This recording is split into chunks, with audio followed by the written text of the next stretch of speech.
My Childhood Friend Was a Reaper by Deeify. I've kept something to myself nearly my entire life. As a child, I had a very unique friend. My only friend at that time, to be honest. I was 8 years old and was having a tough time getting to sleep one night. I was tossing and turning in aggravation at my inability to relax. My bedroom was on the second story of the house, with my parents' bedroom directly below me. I knew I had to keep my irritated flailing to a minimum, or my dad would wake up, followed by a slap on my behind. My father wasn't a mean person, just stern. Directly outside my window was a large tree. Every so often, one branch would grow long enough to reach my window and would scrape against it. This may seem a little strange, but I always found the sound oddly relaxing, so it never bothered me much. However, every so often I would open my window to trim it a bit before it does any real damage to the window. While I was usually never bothered by the sound, tonight was the exception, as the scraping was becoming more and more irritating. My eyes shot open as I came to the realization that I had just trimmed that branch a couple days ago. There was no way it could have grown to the length it needed to reach my window. I slowly looked over to the window, following the trail of moonlight that streamed through it. What I saw was not the tree. Someone was watching me from just outside my window. I sat straight up in shock at the sudden sight. What appeared in front of me was a human form, but not human. Its dark gray skin was shriveled and dry. Its skinny limbs were reminiscent of a victim of starvation. One of its bony hands was pressed against the window pane, sliding down slowly. This was the scratching noise I was hearing. While my initial reaction was shock, I was not afraid in the least. As an adult now, I cannot explain why I wasn't scared out of my mind to see a creature like this staring at me from outside, but I simply stared back. Its eyes were pure black as it continued its gaze. A smile began to form on its decayed-looking face. "Hello, child," it said in a low, raspy voice. Hi," I replied with an inflection of a question. Who are you? Why are you staring at me through my window?" I continued nervously. "I do not have a name, only a purpose," it answered while grinning wider. Its answer confused me, but I ignored my confusion and continued my questions to whatever this thing was. "Why are you here?" I asked. "To fulfill that purpose. I don't mean to frighten you, child. I mean you no harm. I was just curious," it replied in a way as to not fully answer my question. "How can I hear you through the glass? What are you?" I asked as I lifted myself off my bed. "I don't know what I am. Just what I am meant to do," it said while tilting his head to the side. "You're the first of your kind to see me. This intrigues me," it continued. I walked towards my window, noticing the ragged clothing hanging from parts of its thin body. "Are you floating?" I quickly asked as I looked down to the ground from my window. It smiled and let out a small laugh. It was seemingly amused by my interest and my childish wonder. "I like you," it said while continuing to grin at me. More and more questions popped in my head. As I opened my mouth to ask another, it put its shriveled hand up to stop me. "I must go now, young one. I have much to do, but may I have your permission to visit you again?" it asked while slowly hovering away. "Yes, please," I said excitedly. It didn't speak again and simply vanished around the corner of my house.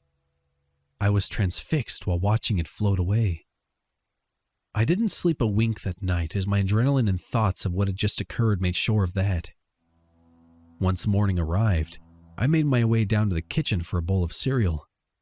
As I ate my breakfast at the kitchen table, I heard a siren in the distance.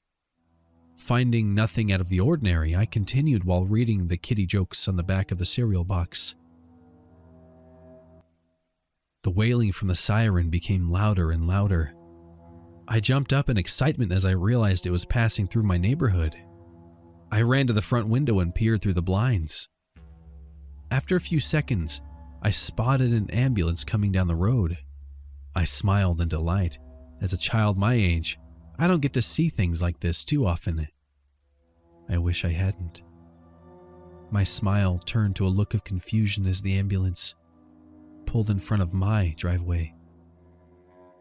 Stomping sounds were heard as my mother rushed down the stairs to run outside. I saw her frantically plead with the medics, pointing to our house. A terrible feeling went through me as I began to realize my father was still upstairs. I began to walk towards the stairs when the EMTs busted through the door, making their way in. I watched in horror as they carried my father out on a stretcher. He passed away in his sleep of a heart attack.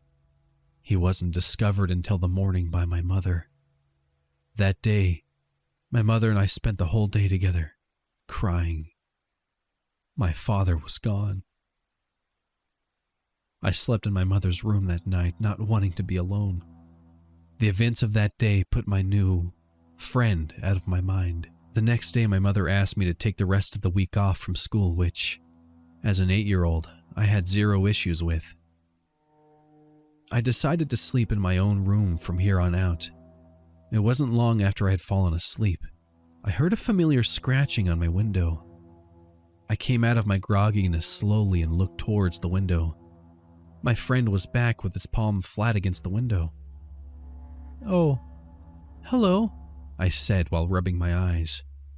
"I came to visit you last night, but you were in your mother's room. Do you often do that?" It said, sounding as interested in me as I was in it. "No, I'm a big boy," I said with aggression. It tilted its head in confusion as I slowly looked towards the ground and began crying. My dad died last night. Neither of us wanted to be alone," I said slightly under my breath. It straightened its head up. If it had eyebrows, they would have been curled. "Does the death of another hurt you?" it inquired in a confused tone. "He was my father!" I yelled back. I immediately covered my mouth, knowing my mother could have heard me. My sudden outburst startled my friend as it jolted back at my reaction. "I'm sorry. I didn't mean to yell," I said softly after a few seconds of silence. "I believe I understand, child," it said, trying to offer its condolences. "All people must move on when it's their time. Yesterday was your father's time." I could tell its cold words were an attempt to comfort me. I slowly looked back up to it. "Move on to where?" I asked with tears welled in my eyes. "I don't know where. That's not for me to know.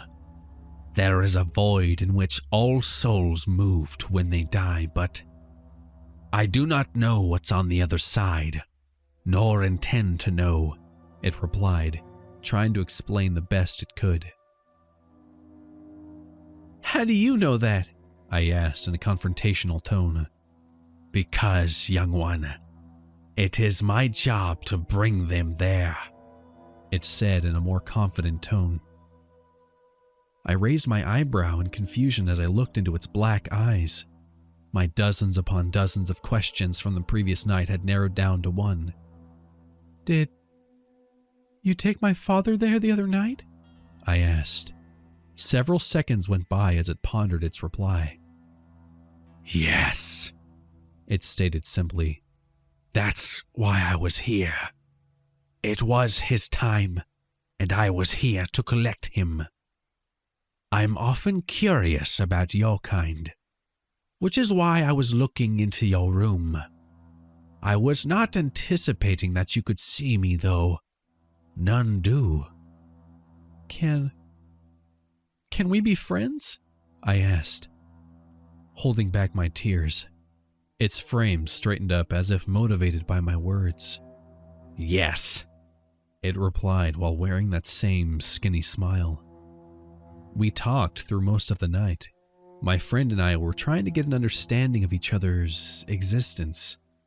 It had never spoken to a human before and was equally as intrigued with me as I was with it. Monday morning, I decided to go back to school.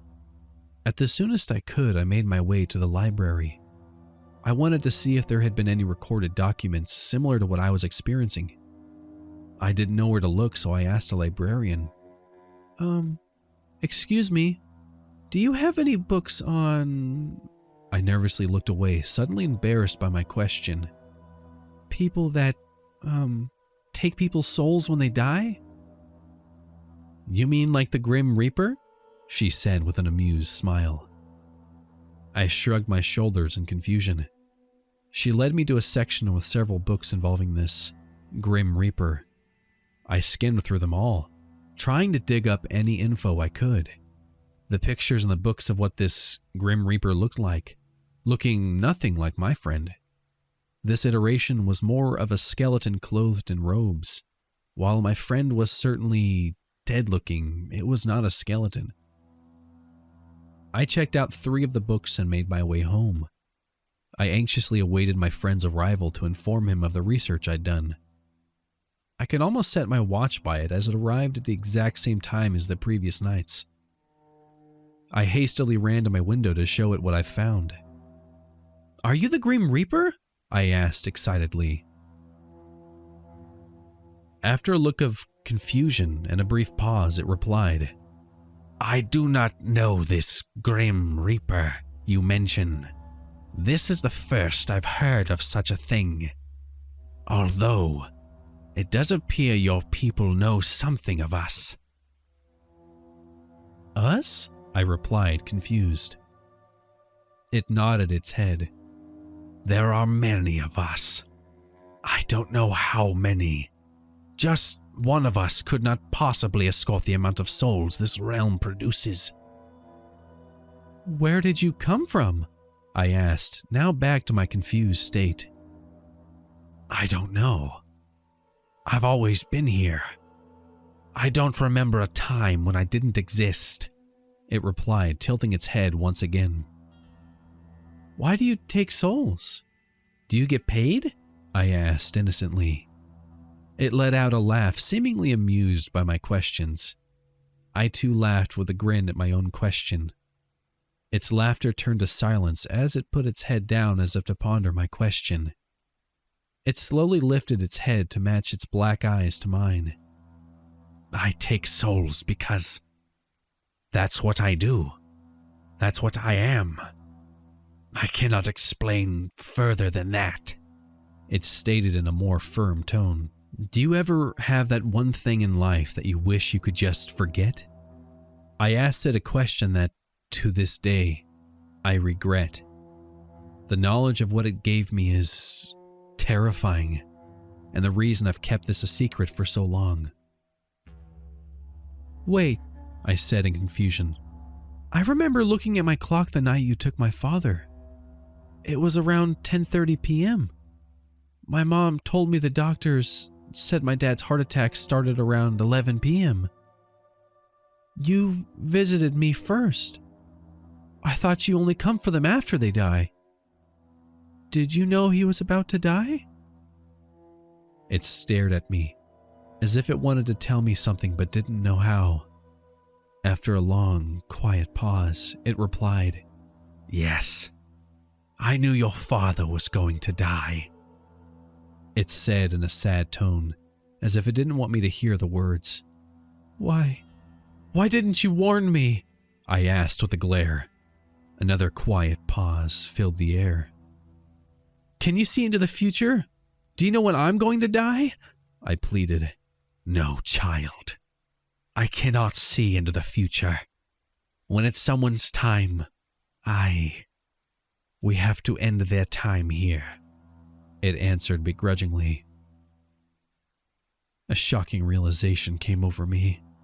My eyes widened as I looked into his black, cold eyes. Did you kill my father? I asked as I stared straight ahead. It stared at me for a brief moment of quietness. Yes. That's how we extract them from their physical form.